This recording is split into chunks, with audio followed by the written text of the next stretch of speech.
Hello and welcome. You're with us here on Business Today. I'm Abha Bakaya. Here are the day's top stories. The 5G era has dawned in India, but implementation will take time, says Rajeev Chandrasekhar, Union Minister of State for IT and Electronics, in an exclusive conversation with Siddharth Zarabi. The much anticipated and crucial free trade agreement between India and UK could be in trouble. Reports say that comments by the British Home Secretary could derail the proposed Diwali visit by Prime Minister Modi to England. Nervousness persists on the Lal Street as investors keep an eye on US inflation figures. Sensex down 391 points. Nifty manages to close above the 17,000 level. Infosys beats street estimates by posting a 12% sequential rise in net profit. Board approves a $93 billion share buyback. It's a big bang end to the IT results season.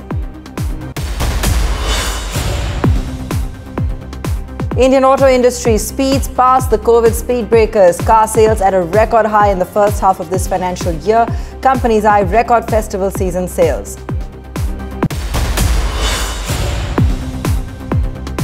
Even tax authorities segregate between the parantha and the humble chapati. Packaged paranthas to attract 18% GST versus 5% for the chapati.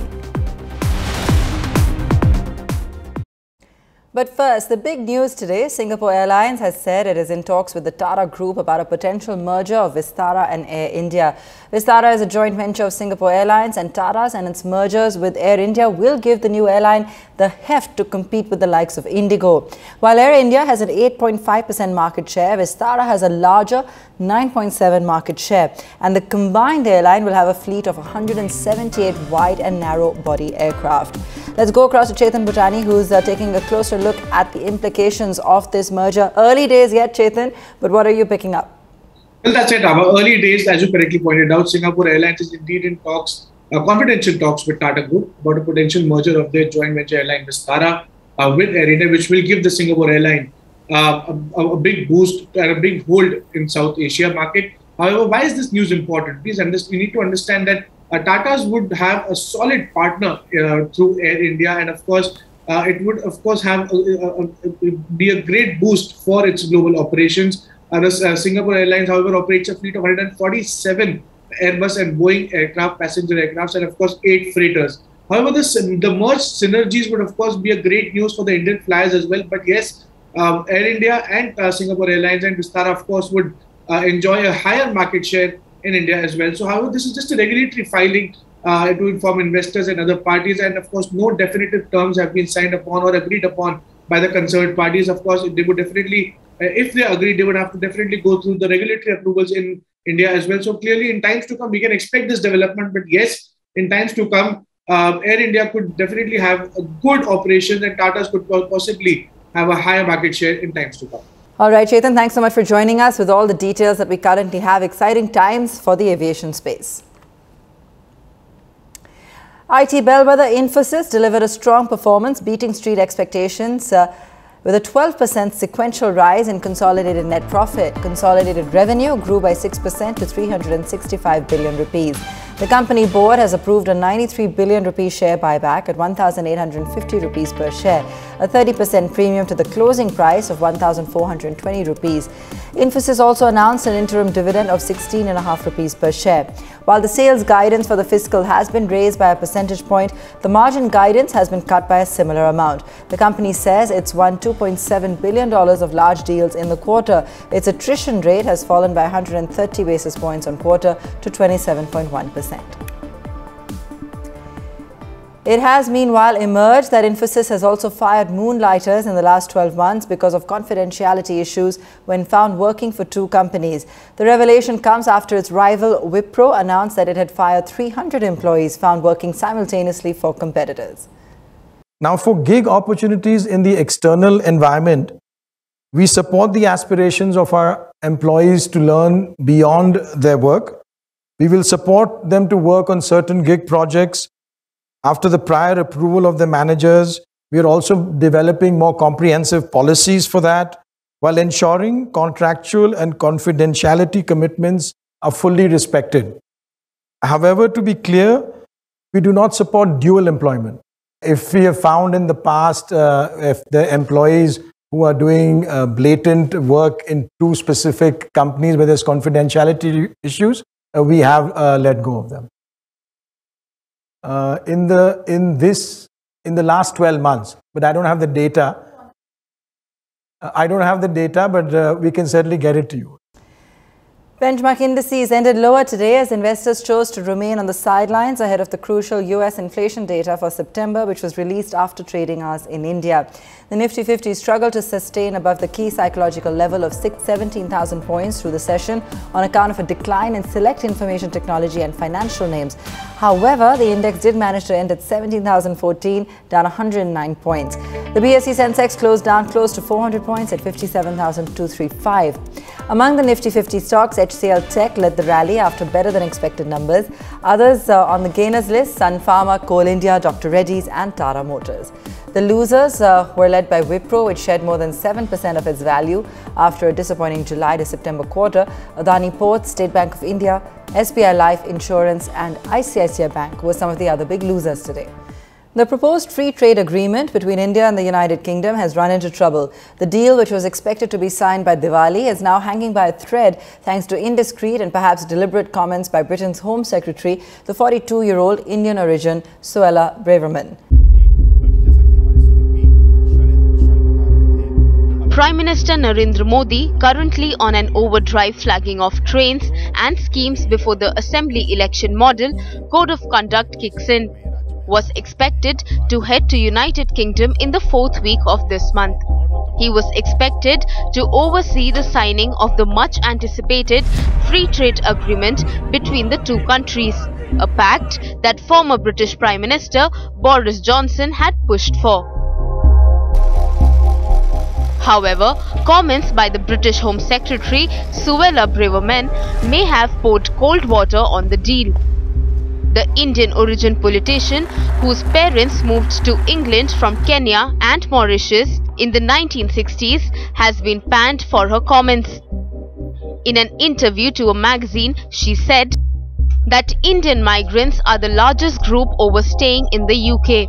She added that despite the British government reaching an agreement with India last year, the problem has not abated. She reportedly is not very thrilled either about the fact that the trade agreement may include easier movement of Indian professionals to the UK as part of the deal. The comments were preceded by her statement at the Conservative Party conference, where many saw her blaming the Indian community for recent unrest in Leicester. The unexamined drive towards multiculturalism as an end in itself, combined with the corrosive aspects of identity politics, has led us astray.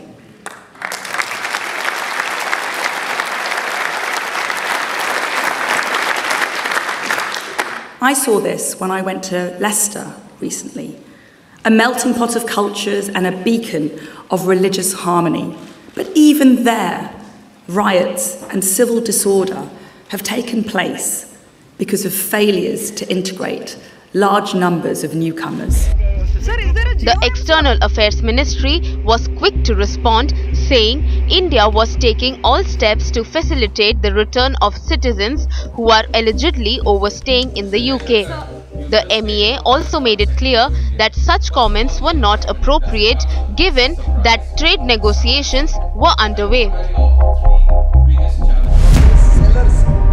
Indian officials are shocked and disappointed by the disrespectful remarks of Braverman, adding that perhaps the ambitious politician was currying favour with the Brexit lobby. That was the policy of the government.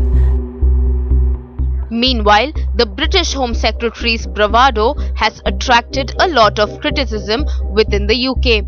The British economy is currently facing a tough time, with inflation at around 10% and energy prices posing a very real threat to the country's citizens. There have been efforts by the Liz Truss government to undo the damage, with the British Foreign Minister James Cleverly reiterating earlier today that his country wanted an even stronger trade relationship with India. But at this stage, it is clear that only a miracle would ensure that the India-UK FTA, which would have reduced tariffs and non-tariff barriers for trade between the two countries, will be signed by Diwali. Even if it is, expect a watered-down version initially. Bureau Report, Business Today Television. Let's go across to Lavina on this. Lavina, talk to us about what really is happening, what either side wants and why this is hanging in the balance. It is just going to be speculation to predict whether the Diwali deadline will be met for the free trade deal. But if the information coming through the insiders and the officials is to be believed, there could be some kind of statement that might come through for sure before or by the end of October, just to show that the deadline, one is aware of the deadline. Now, as far as the UK crisis is concerned and what this deal means for the UK, it means quite a lot on two grounds. Number one, for Brexiteers, it is the most important moment to say, see, we said that we are free to do great trade deals. This is one of them. India being a proven democracy, we have a long-standing relationship with the country. It is a great market and we have come up with this great deal. Whether it is great or not, we shall have to wait and see. But that is a big win.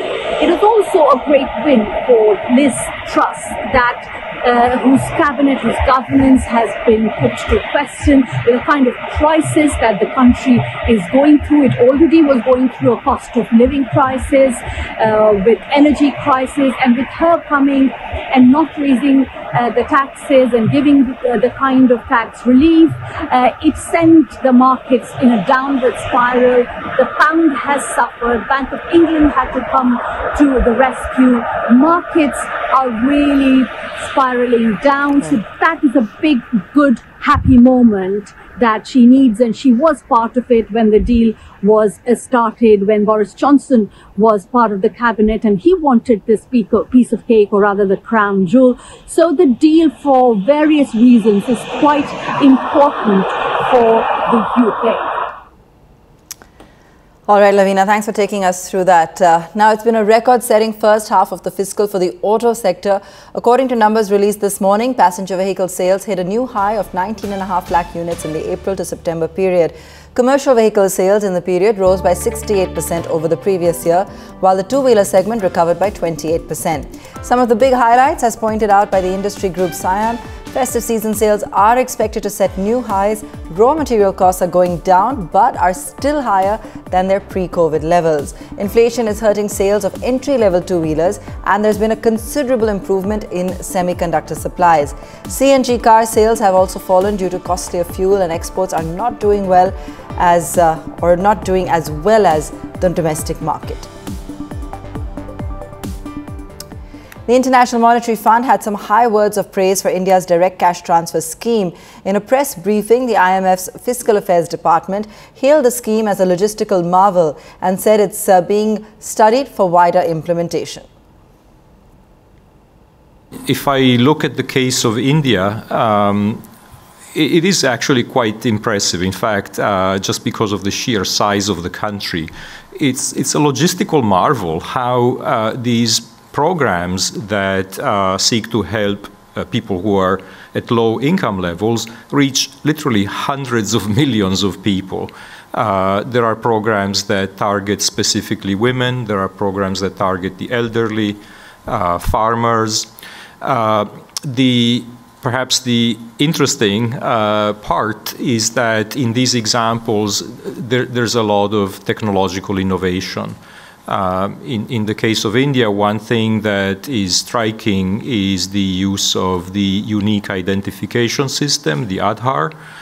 We have in FAD a very ambitious program of application of new technologies and digitalization to public administration. We call that GovTech, and we're collaborating with India in that context as one of the most inspiring examples of the application of technology to solve very complicated issues of targeting support to the people who need it most. While the era of 5G has dawned in India, it will be a 5G-less Diwali for those with some of the most expensive mobile handsets in the country. Business Today TV's managing editor Siddharth Zarabi spoke to Rajeev Chandrasekhar, MOS Electronics and IT, about the delay in the 5G rollout. Listen into that conversation. The big question that everyone is asking, where is my 5G signal? Handset mein signal nahi hai, network mein signal nahi hai. What really is happening? I ask you this as the person who got the first mobile phone call up in India. Look, you know, I've done this many times in my life, and we must not underestimate the degree of difficulty in rolling out nationwide brand new technology and brand new infrastructure. So I think this is this is not a game about instant gratification that you launch it and then you suddenly have you know, through a snap of a finger or a miracle, suddenly 5G services available all around the country. The companies that are involved, the Jios and the Airtels and the Vodafones of the world, are going to build these networks, and this process usually almost always takes a little bit of time. There is a process of installing the equipment, there is a process of testing the equipment, there is sophisticated radio engineering involved in you know, dimensioning these cells and these cellular networks. So I think we would be patient, we should be patient. It is clear that the 5G era has dawned in India, that there will be some time before 5G is available uniformly at the same level and the same quality across the country. It will take some time. And that is just part of how wireless networks are rolled out. Some people, and we've been running polls and getting feedback, and I'm just posing a couple of questions from them. The first said that then why did the networks say that they are going live with 5G if the handset and the network was not prepared? Is that a fair question to ask? No, I think when you say, when the country says that we have entered 5G, the day you auction 5G spectrum and you allocate the 5G spectrum, the government's role is more or less done. Yes. And then it is for the private companies to roll these networks out. So for all practical purposes, the government has done what it has to do in terms of enabling the 5G ecosystem and the 5G providers to provide these services. Like I said, it is reasonably commonsensical to understand that these networks don't get built out overnight. It's not a question of just switching from 2G to 3G or 3G to 4G and then 4G to 5G. These are very new pieces of equipment that have to be added to the current networks. There are testing issues and there are characterization issues. I am not an operator anymore, but I can tell you that if I was, I would still be taking considerable amount of time to roll the networks out and make them available as a pan-Indian service. So the government of India has effectively announced that we are in the 5G era. We have auctioned the spectrum, we've allocated the spectrum, and now, as you heard on the day, all three operators gave differing timelines in terms of when they will be rolling out the networks. I personally believe there is a built-in incentive for all of these operators to roll out fast and accelerate the rollout, because the companies that do get the first 5G customers tend to be the guys who will get the second and the third and the fourth. So there is a built-in incentive for all of them to run fast and get these services out there as early and as quickly as possible. Another question that is being asked by most people is that why did the operators, perhaps not directly, the impression that got created was 5G Diwali hone wali hai. Because those were the announcement in some ways. So these questions are better posed to the operators, not to me. We are trying, I can assure you. And frankly, I as a minister in METI, my limited or my deep interest in 5G arises from the innovation ecosystem the 5G catalyzes, and the fact that the internet teledensity, the internet penetration will also get an accelerated view. Because I really want you to tell our viewers two more points, but before I go there, another element. The networks are doing what they have to do, but I find it a little strange that Apple says that they can release a software patch only in December. Samsung says it can do so by November. Were they caught unprepared? Didn't they believe that India would pull off a quick 5G auction? Again, I think that question is better posed to Apple and Samsung. But I think that maybe we have basically exceeded expectations of countries that were looking at this rollout being slightly further into the future. And maybe that is the case that Apple and Samsung are responding as they have. But again, from my knowledge and experience of the telecom sector, I think the expectation that a new technology, once the auction is complete and the spectrum is allocated, in a matter of 15 days, will turn on live service is a bit unrealistic, to put it very politely. Since you're asking the question, I have to be polite. But to understand that this is a network rollout, and a rollout of this kind of scale and magnitude and of a new technology does take time. So perhaps the Apples and the Samsungs were taken aback by the speed at which we have moved. The conventional wisdom was that you have a delay for a spectrum auction, and then you have an extraordinary amount of delay before the spectrum is allocation. Yes. So nobody probably understood that this is new India, and all of these things happen fut. And it is quite possible. Don't move at the old pace. Yeah. So it is quite possible that the device companies were a little taken aback by the speed at which India has moved and the speed at which new India is moving. But that is the new normal, that the government moves very fast under Prime Minister Narendra Modi ji. We make it very, very much our business to enable the private sector and the startup ecosystems to do their thing as quickly as possible.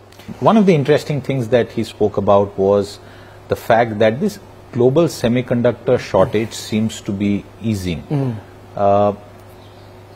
What's your sense? Because I have realized that semiconductors have now moved outside of drawing rooms to other people. They're saying, "Gaadi delay ho gayi, semiconductor issue." No, so I think our semiconductor ambitions and our vision and our goal of our Prime Minister was never aimed at the short-term issues of the supply chain disruptions of 2020, 2021 on semiconductors and electronics. So that was not our play at all. The Honorable Prime Minister's vision of semiconductors is a much more deeper view, which he articulated in February 2022 at the World Economic Forum. He understood in 2021 that the global value chains, the supply chains around electronics and semiconductors are shifting. And into those supply chains, a new ask from the consuming nations of the world was emerging. The ask is of trusted value chains, trusted supply chains.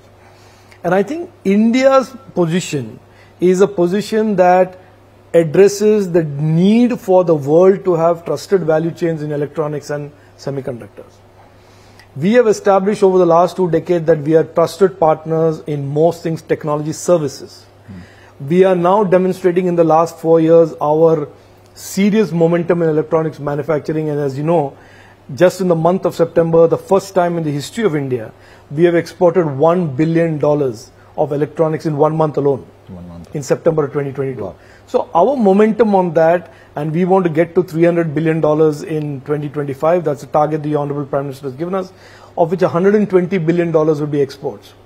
Just understand this, that in 2014 we had 0 exports in electronics, and in 2025 we will do 120 billion.